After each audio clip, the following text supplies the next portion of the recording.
there's only a few, and Kathleen is one of them that you meet in this world that are devoid of that thing that women have, that ultra emotion. She's only powerful if you let her be powerful. Meaning, if she jokes about, she probably jokes about it like if you go, hey, if I fuck another girl, what would you do? You might do hypothetical things like that, and she'll go, well, if you did that, I would sew your balls to your leg. Or my girl, I'm like, if I get caught in the bed, she goes, I'll go bust all your windows out in your truck.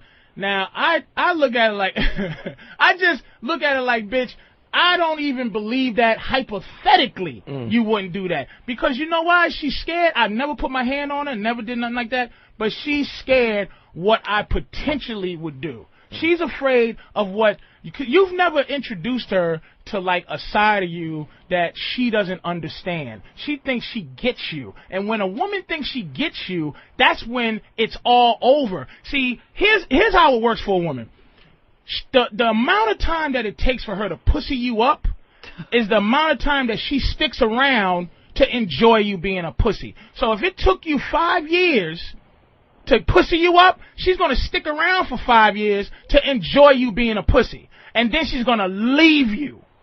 You understand what I'm saying?